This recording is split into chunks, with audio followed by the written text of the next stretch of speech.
Welcome to Project HeadCanon.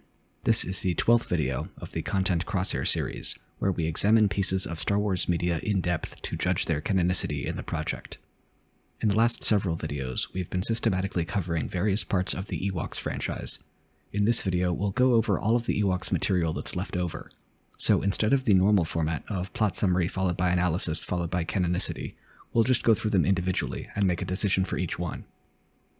First up, there are the books. I'm not counting the ones that retell individual episodes from the Ewoks TV show, since I already cut those in that Content Crosshair video. That leaves 14 books to go through. Unfortunately, because they're so old and obscure, I haven't been able to get my hands on all of them. That's especially disappointing for the very first book, How the Ewoks Saved the Trees, an Old Ewok Legend, which is the first piece of media ever released under the Ewoks umbrella, and a prequel to the Ewoks TV show. I'm left to rely on secondary sources, but what I have is not particularly encouraging. Turns out it's not actually an old legend at all, since it features Wicket and Kneesaa versus a couple of flogs. Among other details, we learn that the flogs deforested an entire continent of Endor generations ago, turning it into a desert, which forced the Ewoks to migrate to their current location. That bit of information seems to contradict a lot of other sources.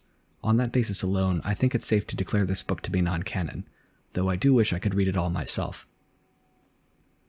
The Adventures of Tebow, a tale of magic and suspense, follows a young Teebo as he foils a plot by a group of Duloks to kidnap and eat the Ewoks' children, with some help from the warriors of his village and the timely intervention of a giant called the Grudak. It ends with him apprenticing himself to Logray as a shaman. It honestly doesn't read like a children's book at all, rather like a story passed down through oral tradition. There are some mentions of Logray using magic, but they're more implied than shown outright as in the TV show. Especially when compared to the other books on this list, this one's pretty alright. I'll give it a canonicity value of 0.5, equal to Caravan of Courage. I'll lump the next few books together. The Baby Ewoks Picnic Surprise, the Ewoks Hang Gliding Adventure, and Fuzzy as an Ewok, and the 4 books subtitled An Ewok Adventure, 2 of which I could only find summaries for online. These all tie in very closely with the animated series, though they're not the exact same stories as the show's episodes. Either way, it feels right to cut them entirely, given that I already cut the show. The Ewoks join the fight, both in its storybook and book and record version, and the Ewoks Save the Day cover the same events on Endor as Return of the Jedi. Since we already have canon sources for those events, cutting them seems prudent, just to avoid any potential contradictions. The Ewok Fun Coloring Book is just a coloring book, and it isn't referenced on the wiki anywhere. And finally, there's a picture book published exclusively in Spanish, simply called Ewoks. I couldn't find a translated version anywhere, but I did find a few archived articles discussing it.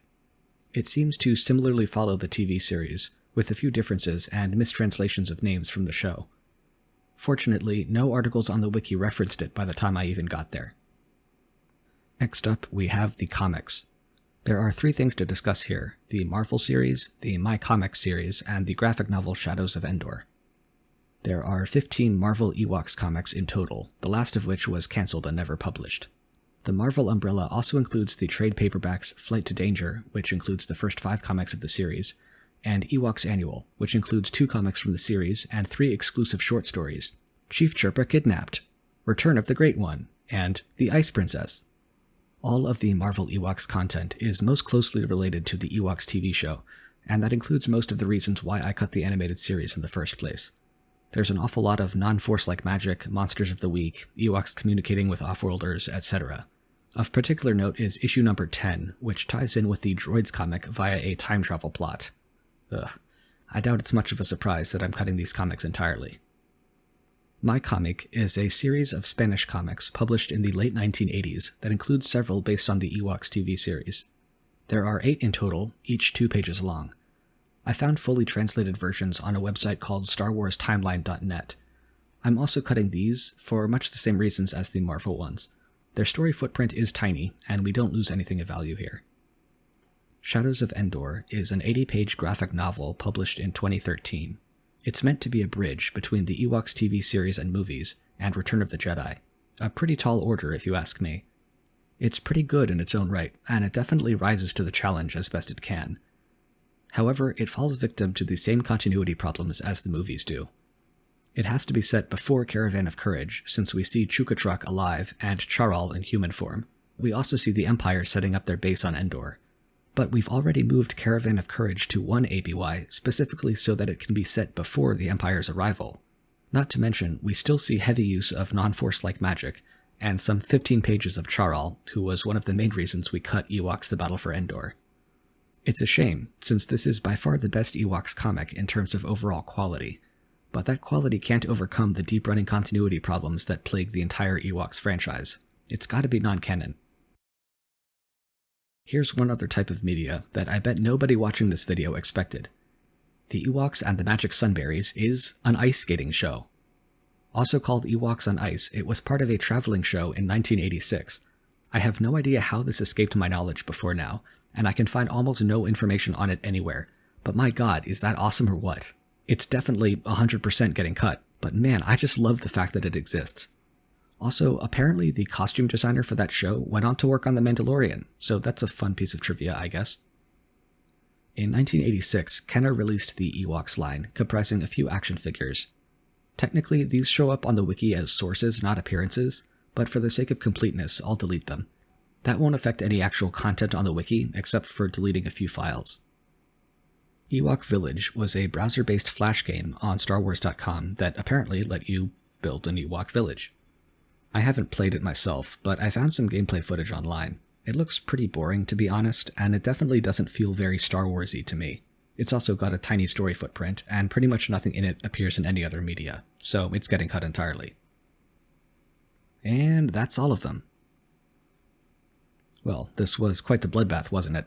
After all that digging through the internet to find old books and comics, all the analysis, and all the edits to the wiki, only one book, The Adventures of Tebow, and a handful of other pages remain. However, despite deleting a total of 488 pages, including 192 files, and making some 687 other edits, this process was much more straightforward than it had any right to be. I attribute most of that to my decision to delete the entire Ewoks TV series when I covered it. Had I been more precise and left more material in, I would have had a much more difficult time here disentangling the remains of the show from all this other stuff.